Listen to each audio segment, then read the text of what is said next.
이 시간 함께 찬양하심으로 3부 예배, 부활절 셋째 주 3부 예배 시작하도록 하겠습니다.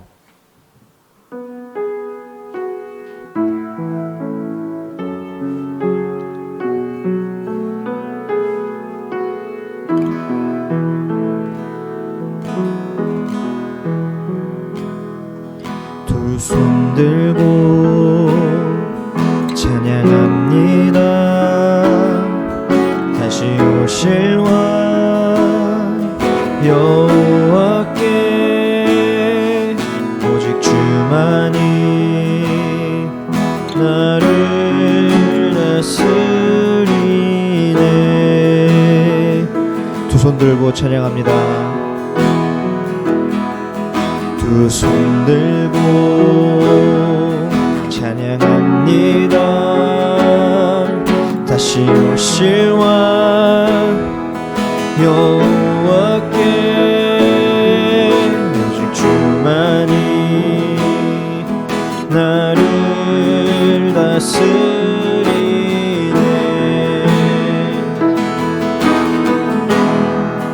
나 주님만을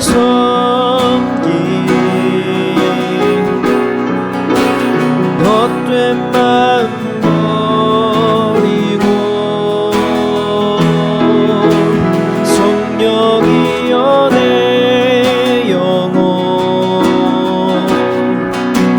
충만하게 하소서.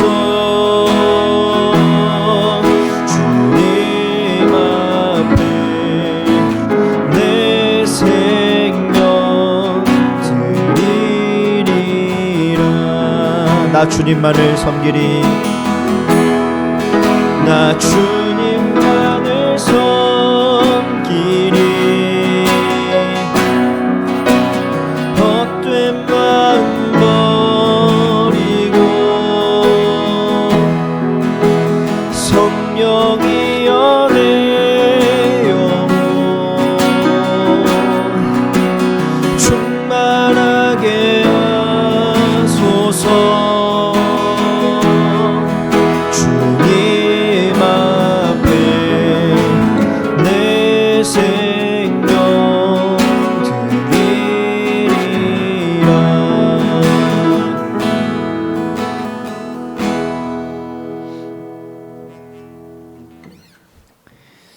아멘. 이어서 저희 찬양 한 곡 더 하고 예배 시작하도록 하겠습니다. 지금 우리가라는 찬양 함께 찬양하시겠습니다.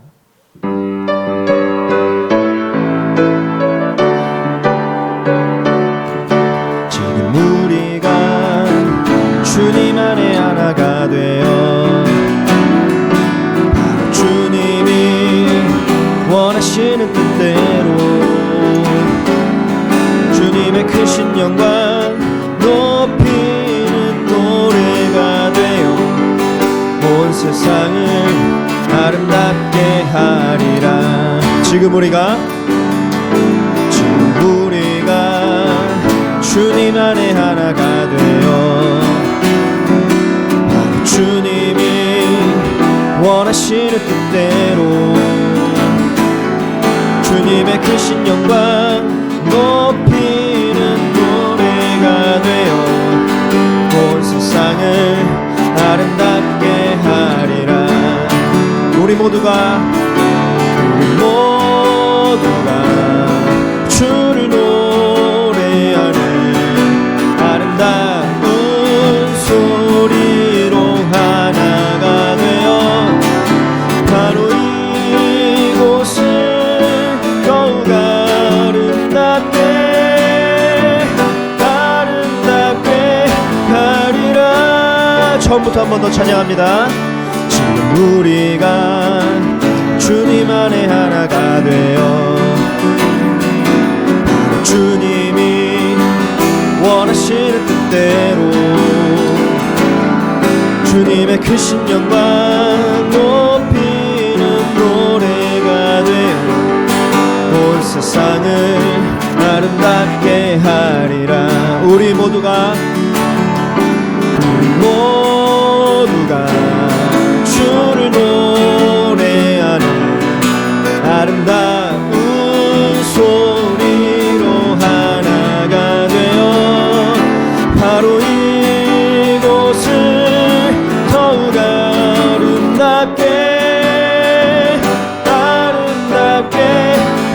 하리라. 우리 모두가 주를 노래하는 아름다운 소리로 하나가 되어 바로 이곳을 더욱 아름답게 하리라.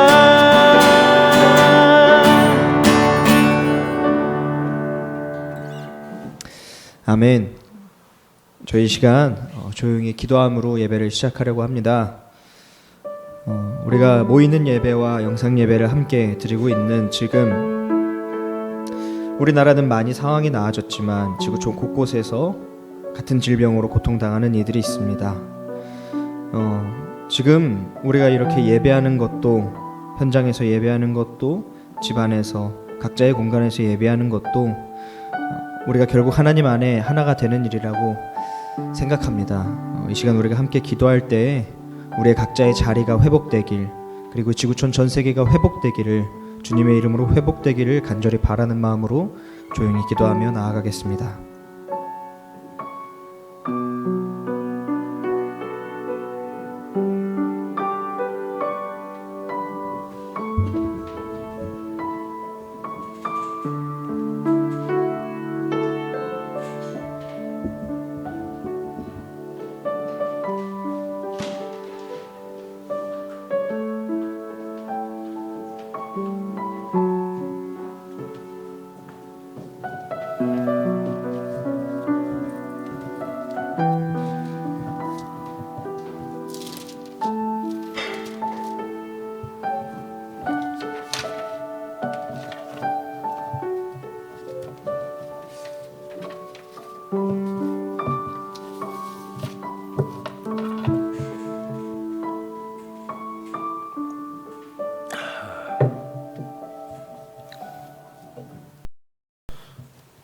오늘 함께 하실 말씀은 사도행전 2장 36절부터 41절까지 말씀입니다. 그런즉 이스라엘 온 집은 확실히 알지니 너희가 십자가에 못 박은 이 예수를 하나님이 주와 그리스도가 되게 하셨느니라 하니라. 그들이 이 말을 듣고 마음에 찔려 베드로와 다른 사도들에게 물어 이르되 형제들아 우리가 어찌 할꼬 하거늘. 베드로가 이르되 너희가 회개하여 각각 예수 그리스도의 이름으로 세례를 받고 죄 사함을 받으라. 그리하면 성령의 선물을 받으리니 이 약속은 너희와 너희 자녀와 모든 먼데 사람 곧 주 우리 하나님이 얼마든지 부르시는 자들에게 하신 것이라 하고 또 여러 말로 확증하며 권하여 이르되 너희가 이 패역한 세대에서 구원을 받으라 하니 그 말을 받은 사람들은 세례를 받음에 이날에 신도의 수가 3,000이나 더하더라. 아멘. 성경이 제시하는 예수님께서 부활하신 증거는 바로 빈 무덤입니다. 그런데 이 빈 무덤은 예수님이 부활하신 그 증거가 되기에는 과학적이라고 볼 수 없습니다.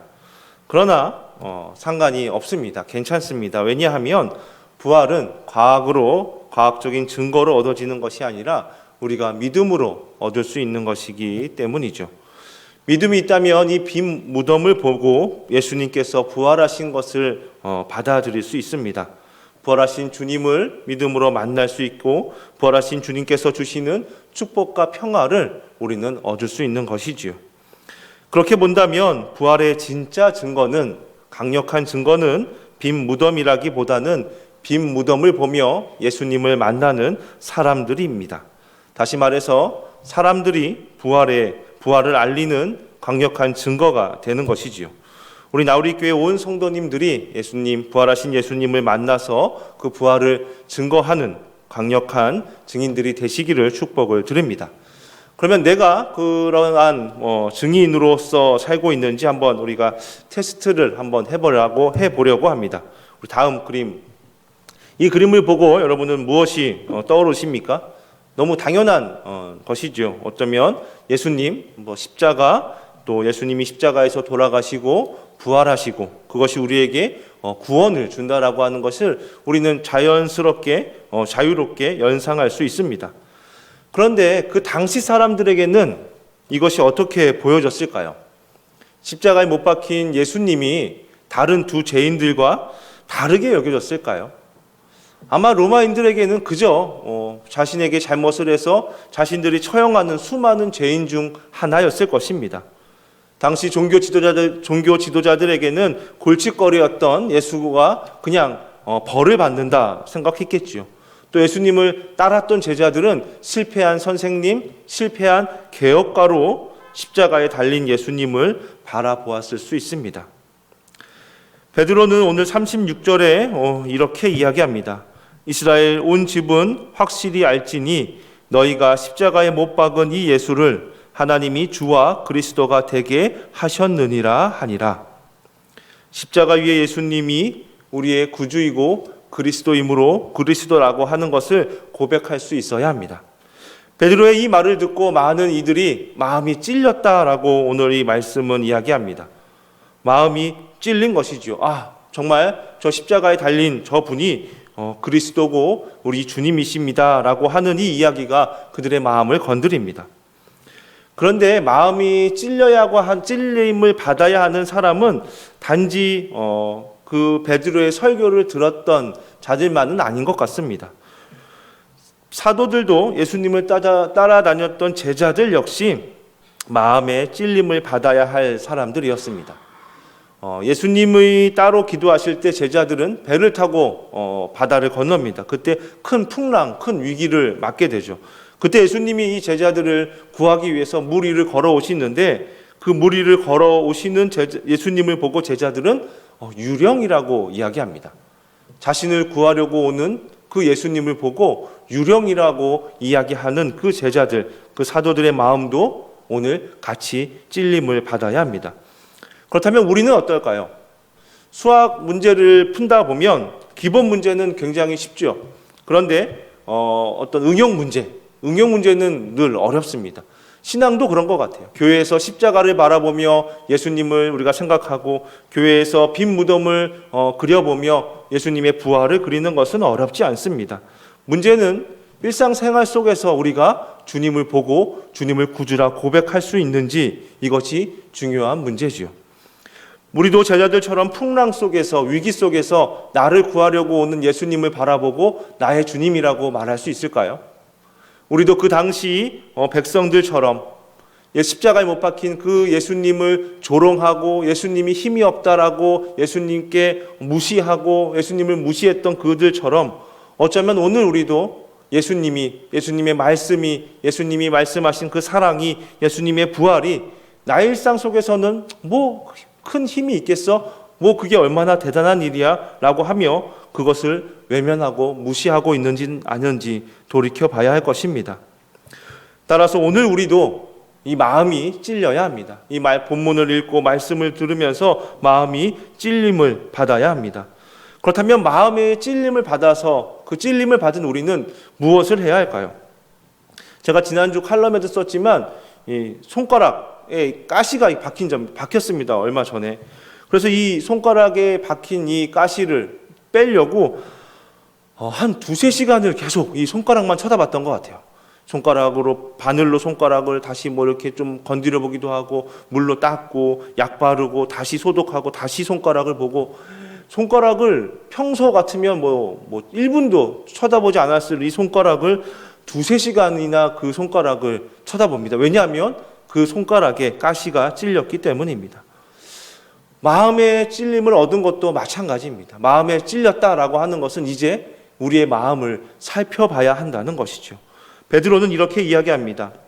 오늘 본문은 이렇게 이야기합니다. 그들이 이 말을 듣고 마음에 찔려 베드로와 다른 사도들에게 물어 이르되 형제들아 우리가 어찌할꼬 하거늘. 마음에 찔린 사람들이 사도들에게 찾아가서 질문을 합니다.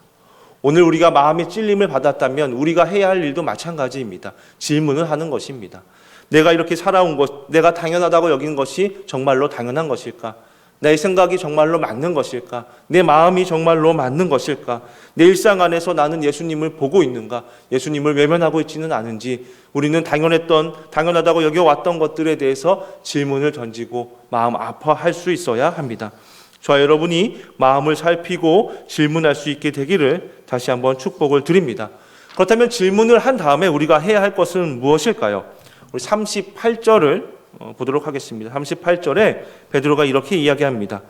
베드로가 이르되 너희가 회개하여 각각 예수 그리스도의 이름으로 세례를 받고 제사함을 받으라. 그리하면 성령의 선물을 받으리니. 아멘. 베드로는 회개하라고 합니다. 그리고 회개는 이어서 설명하기를 예수님의 이름으로 세례를 받고 제사함을 받는 것이라고 말합니다. 다시 말해서 예수님께로 돌아가는 것이지요. 구체적으로 말하자면 예수님을 우리 안에 심는 것입니다. 마치 땅에 씨앗을 심는 것처럼 예수님을 우리 안에 심는 거죠.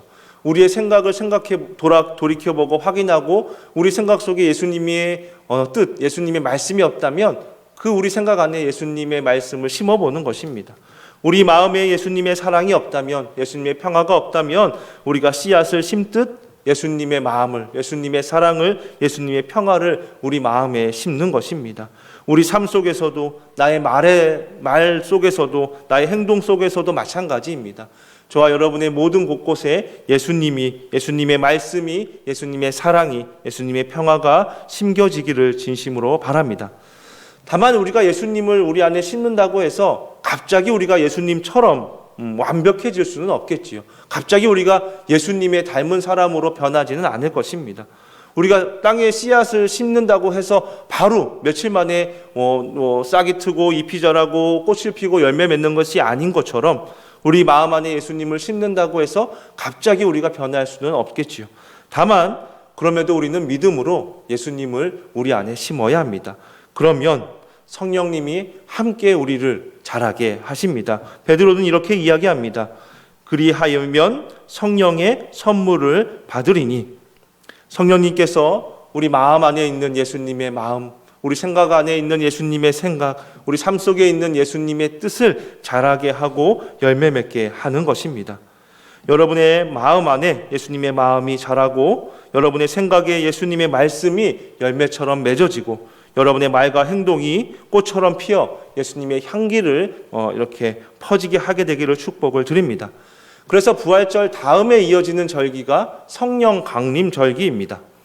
부활을 경험한 우리가 성령님과 함께 자라고 성숙한 신앙인으로 거듭나는 것이지요.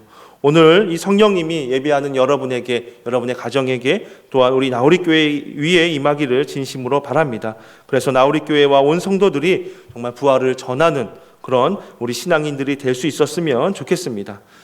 이렇게 우리가 성령님을 만나서 성령님으로 예수님을 심은 우리가 최종적으로 해야 할 것이 있습니다. 그것은 바로 숫자가 아니라 사람을 보는 일입니다.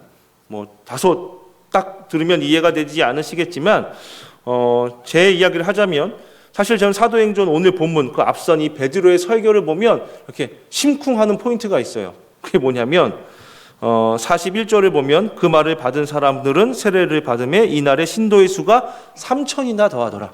베드로가 설교를 했는데 그 설교를 듣고 신도 수가 3,000명이 더해졌다는 거예요. 근데 여기 모든 성경의 숫자는 남성만 세는 것이죠. 성인 남성. 그러면 수천 명의 사람이 성도가 됐다는 거예요. 굉장히 심쿵하는 이야기죠. 설교 한 번에 수천 명의 성도들이 교회에 온다라고 한다면요. 그런데 만약 제가 그 3,000이라고 하는 수에 마음을 뺏기고 생각을 뺏기고 집중하면 그렇다면 저는 마음에 찔려서 고민하는 그리고 질문하는 한 사람을 볼 수 없게 됩니다. 우리가 숫자에 마음을 뺏기고 숫자에 집중하는 순간 우리는 사람을 보지 못하게 됩니다. 요즘 코로나19로 매일 확진자가 몇 명이다, 사망자가 몇 명이다, 다시 난 사람이 몇 명이다, 이렇게 숫자를 이야기하는데 그 숫자를만 우리가 보게 된다면 정말로 코로나가 걸린 사람이 얼마나 두려워하고 있는지, 정말로 목숨을 잃은 그 가족들이 얼마나 슬픈지를 우리는 느끼지 못하게 되는 것이죠. 숫자에 관심을 두는 사람들은 그 사람을 보지 못합니다. 모든 것이 그렇죠. 우리가 어떤 누군가를 대할 때 그 사람이 얼마를 버는지, 어떤 집에 몇 억짜리 집에 사는지, 얼마짜리 차를 타고 나는지를 본다면 그 사람이 어떤 생각을 하고 어떤 철학을 갖고 어떤 마음을 품었는지는 보지 못하게 됩니다. 이제 저와 여러분은 숫자가 아니라 사람을 볼 수 있었으면 좋겠습니다.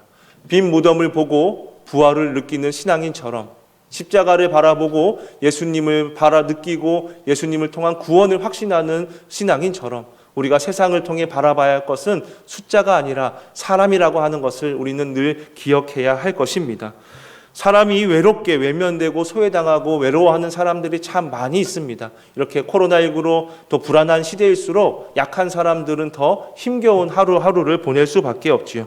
우리 나우리교회와 온 성도들은 그렇게 외면당하고 소외당하는 사람을 지켜보고 바라볼 수 있었으면 좋겠습니다.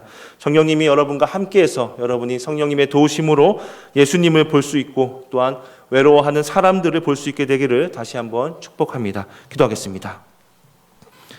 참 좋으신 하나님 감사합니다. 오늘 우리와 함께하여 주시었고 특별히 약속하신 성령님을 우리 온 성도님들에게 가정에 온 교회 위에 내려 주시옵소서. 그래서 우리가 늘 주님을 바라보고 그리고 늘 우리가 사람을 바라보며 생활하게 하여 주옵소서. 예수님 이름으로 기도드립니다. 아멘.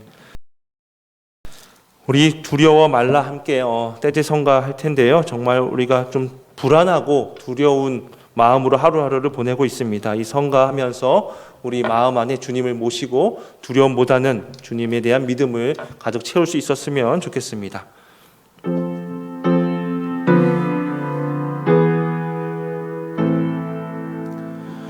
두려워 말라 걱정을 말라 주님 계시니 아쉬움 두려워 말라 걱정을 말라 주님 안에서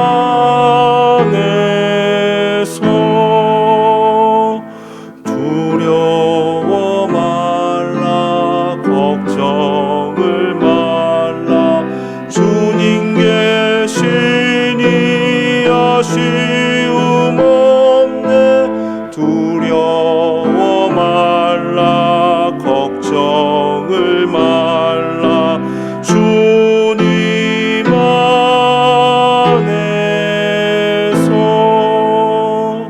잠시 침묵하겠습니다. 마음을 살피면서 그 마음 안에 불안한 마음을 주님께 온전히 맡기며 기도하시기 바랍니다.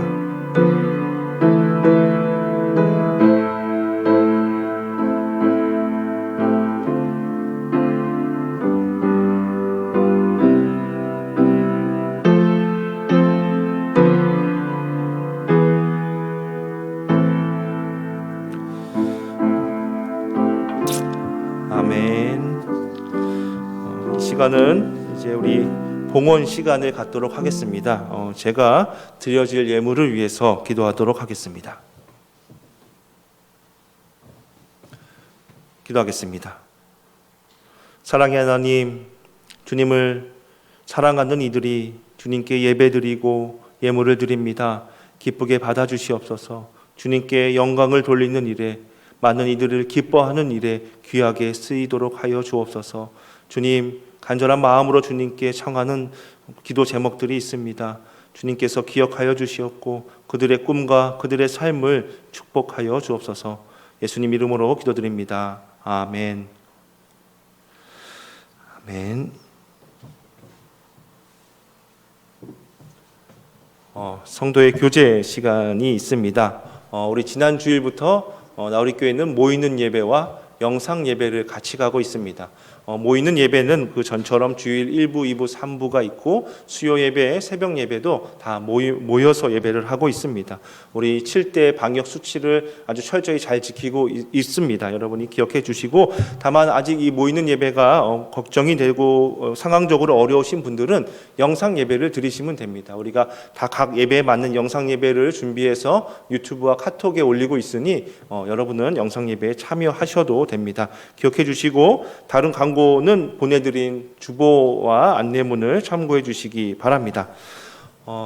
그러면 다 같이 두려워 말라 한 번 더 우리 성가하고 예배를 마치겠습니다. 우리가 기도하는 마음으로 다시 한번 두려워 말라 성가하겠습니다.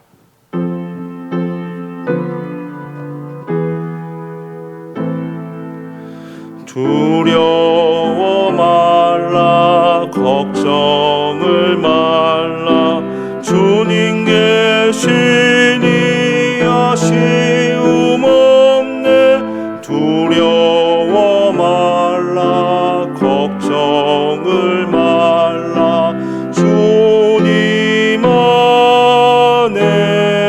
안에서 두려워 말라 걱정을 말라 주님 계시니 아쉬움 없네 두려워 말라 걱정을 말라 주님